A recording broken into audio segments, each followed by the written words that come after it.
السلام عليكم. ازيكم عاملين ايه؟ يا رب تكونوا بخير. لو اول مره تشوفوني انا نونا ودي قناتي، لايك وشير للفيديو لو عجبكم. هنعمل الكشري الحلو بس بجد تحفه، هيعجبكم جدا. طريقه سهله ومش هيكلفنا كتير، وهيبقى ارخص بكتير من اللي انتوا بتشتروه من بره. بس طبعا بنتي اللي حابه تعمل التاتش الاخير ده، عشان هي حبت يعني تعمله وتزينه بطريقتها، او التاتش الاخير اللي هو الشوكولاته. بس بجد تحفه، وهي اللي جربته ودقته معاكم. هنسمي الله وهنصلي على الرسول عليه الصلاة والسلام. معنا كده كمية من الكنافة حوالي ربع كيلو. طبعا لو هو ما عندك مثلا الكنافة هي موجودة في البيت، أو هتشتريها، لو اشتريتيها هتحطها بس تحطها في التلاجة حوالي ساعة بس عشان تتفرز معاك، عشان تبقى سهل التقطيع. هنقطعها كده بالطريقة دي وتكون ناعمة معايا، وتكون ناعمة بالطريقة دي زي ما انتم شايفين كده. هنبدأ كده نضيف عليها معلقة من السكر البودر أو معلقتين، بس هو يا دوبك معلقة كفاية عشان الكمية طبعا بسيطة. وهنزل عليها بحوالي معلقتين من سمنة أو 3، بكون مسيحاها في الفرن، بس مش سخنة قوي، يا دوبك بس فكة معايا. ونبدأ كده نغلف الكنافة بالسكر والسمنة لحد ما تتغلف حلو وتكون ايه جاهزة.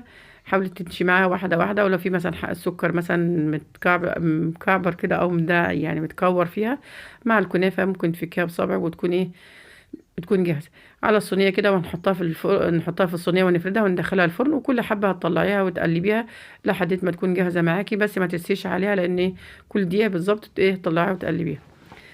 خلصنا الكنافة وهنبدأ كده بالجلاش، معانا كده حوالي أقل من نص لفة من الجلاش بالمقص كده، وابدا اقطعها قطع صغيره. بالمقص اريح وتكون مهله سهله معاكي بالطريقه دي. تحاولي تقطعها بقطع صغيره. هنخلص برضو الكميه كلها وهنحطها في الصينيه، وانزل عليها بمعلقه زيت او سمنه، وندخلها الفرن. وبرضو كل حبه هتطلعيها وتقلبيها لحد ما تاخد اللون الاحمر معانا. الرز هنبدأ كده نعمله، غسلنا نص كوباية من الرز، ونزلنا طبعا نزلنا في الحلة بكوبايتين مية، وهنزل عليه بالرز لحد ما يستوي. بعد ما يستوي هنزل عليه باللبن، ونبدأ نقلب كده. يعني اللبن لو هيبقى لبن من اللي انت بتشتريه، فيضيف عليه زبدة. لو احنا طبعا من الفلاحين او لبن جاموسي حلو، بلاش تضيفي زبدة لان هتبقى عليه الكمية دسمة جدا. هنبدأ كده نقلب طبعا بعد ما نزلنا عليه باللبن والسكر والنشا، قلبناه لحد ما خلي القوام المظبوط ده. وهنبدأ ننزله وهنفضيه في الطبق ويكون جاهز معانا. حمصنا كده الكنافة والجلاش والرز بلبن وكل حاجة جاهزة معانا. هنبدأ كده الطبق اللي هتحطيه أو العلبة اللي هتحطي فيها الكنافة، هتبدأ تنزلي كده بكمية كبيرة كده أو حلوة من الكنافة، مش يعني حاولي تعملها طبقات وكل طبقة قد التانية. وهننزل كده بالكنافة في العلب، وهتبدأي تغلفيها، ممكن تعملها في اطباق أو في كوبايات حسب ما بتفضلي. نزلنا بالكنافة كده، وانزل عليها بالطبقة من الرز بلبن، بس نزلنا عليها بأول يعني معلقة صغيرة كده من السكر البودر، بس عشان طبعا هي مش عليها شربات ومش عايزين ننزل عليها بشربات. احنا عايزين نعملها بكل حاجة تكون ناشفة، والرز يكون متماسك حلو عشان ما يعملش مية ولا حاجة، وتبدأ ايه تكون طرية معاه. كل حاجة كده متماسكة واخد القوام المظبوط، بس عشان هي ما تنزلش مية ولا حاجة.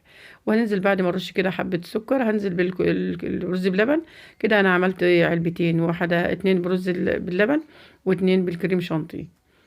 والتزيين طبعا هيكون ليك والحاجة اللي انت بتحبيها، ممكن تستكفي كده وتضيفي عليها الجلاش بس وتستكفي بيها.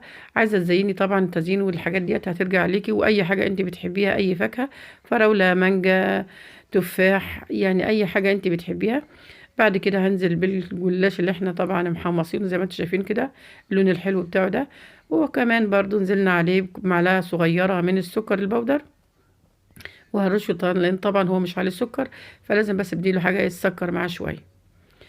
هنخلص كل الكميه بالطريقه دي، وهنزل على الجلاش، وهنزل عليه معلقه من السكر. وهنبدا نرص كده المانجا. عايزه طبعا قلنا التزيين او الفاكهه اللي انت هتضيفيها طبعا ترجع ليكي، والحاجه اللي انت بتحبيها او اللي موجوده في البيت، او موز، اي حاجه انت بتحبيها وتفضليها تعمليها. نزلت كده بالكمية المانجا وتقطعيها لمكعبات او شرايح زي ما انت شايفة كده، طبعا برضو اللي انت بتحبيه وبتفضليه. نزلنا بكمية المانجا كلها كده على على الجلاش، وهيكون جاهز معانا. وكده خلصنا كده. هتبدأ بقى التزيين. انا نزلت كده بطبق من الشوكولاته شيبس، وهنبدأ كده دي هيكون سادة كده، مش هنضيف عليه اضافات، ونخليه بالشوكولاته شيبس بس وخلاص على كده. الباقي هنزل عليه بصوص شوكولاته. والتزيين برضو قلنا يرجع ليك صوص فراوله، شوكولاته، نوتيلا، اللي انت بتحبيه واللي موجود في البيت برضو هتنزلي بيه. والتزيين ده بالطريقة دي هنزينهم كده ويكونوا جاهزين معانا. بس بجد طعمها تحفة، هتعجبكم جدا وسهلة وبسيطة، ومكوناتها أكيد هتكون موجودة في البيت. وكلنا بنجيب الكنافة وبتبقى معانا عندنا في الفريزر، وبنعملها في أي وقت، لأن طبعا كل بيحبها في رمضان أو غير رمضان. كده خلصنا كل الكمية بالطريقة دي، عملنا منها 4 أطباق. هنقول بالهنا والشفا، بالهنا والشفا للي كل، وبالهنا والشفا للي شاف، واللي هنجربها ويدوقها ان شاء الله. يعني طبعا بنتي اللي حابه تسلكوا طبعا هي اللي حابه تعملوا كده بالطريقه دي، وكانت مبسوطه بيه جدا. هنقول لو عجبكم الفيديو ما تنسوش اللايك والشير، وتكتبوا لنا كده كومنت وتعليق منكم، وحاولوا تدعمونا عشان الصفحه تكبر بيكم. هنقول حاولوا تتابعوا على صفحتنا على الفيسبوك وعلى قناتنا على اليوتيوب، اسم يوميات نونا في المطبخ. مع السلامه.